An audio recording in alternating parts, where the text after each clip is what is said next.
Hi everyone, Tim Brown. Welcome back to my Apple Podcast. For this episode, I want to feature an application called Forge. Now, what you're going to notice about Forge is that it's very similar to other applications like Paper by 53 and Tayasui Sketches, but this app is unique in a lot of ways. So let me go over this app and show you some of the salient features. Let me go ahead and open up Forge. So you're looking at Forge here, and here you're looking at a storyboard, a collection of sketches. I'm going to go ahead and just tap on it and open it so you can see what the interface looks like inside.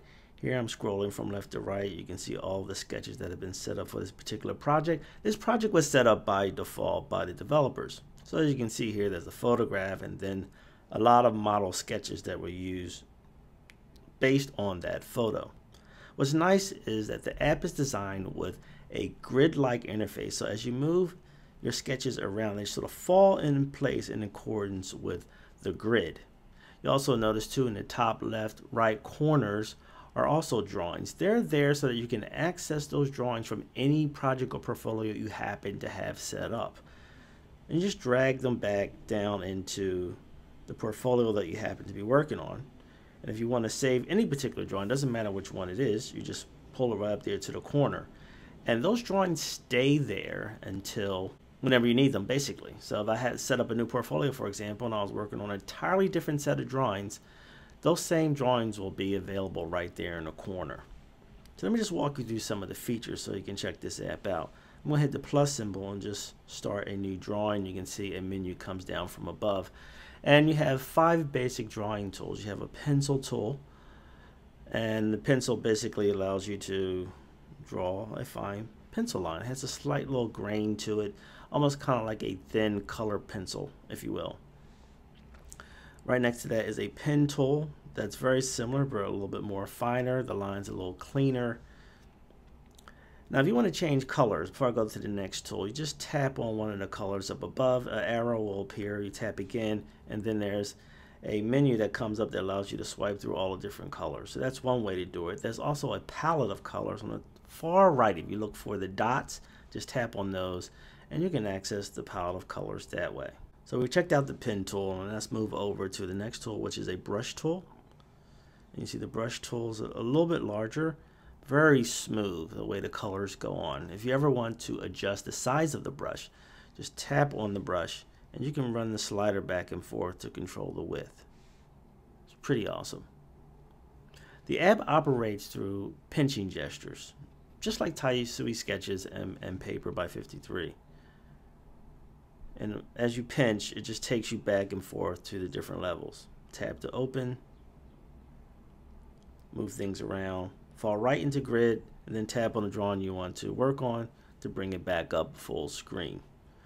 Let's go to the next tool, which is the marker tool. What's nice about the marker tool is that you can get this angular sort of brush stroke, which is something I actually like personally, because I like drawing like this in thick swatches of color. I just like the flexibility that it gives you, and it gives you the ability to establish a structure very quickly.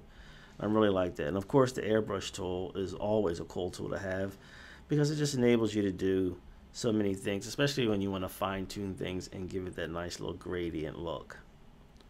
And what's really nice too about Forge is that it does come with layers. You have a default layer. If I tap on this icon in the top left corner, you can see here that I have my default layer, but I have 4 more layers that I can actually add to this project.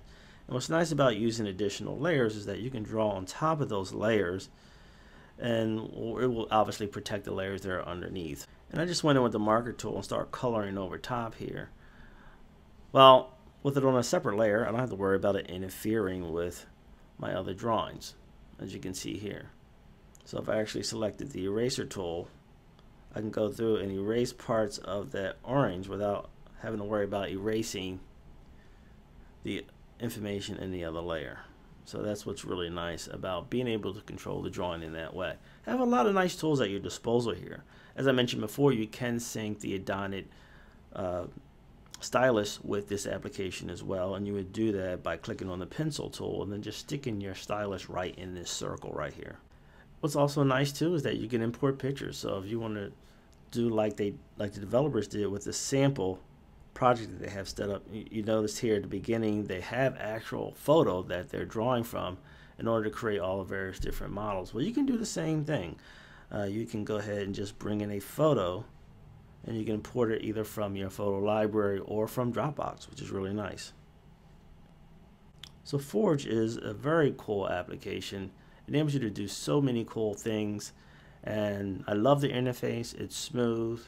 It's probably arguably one of the best drawing applications out there on the market.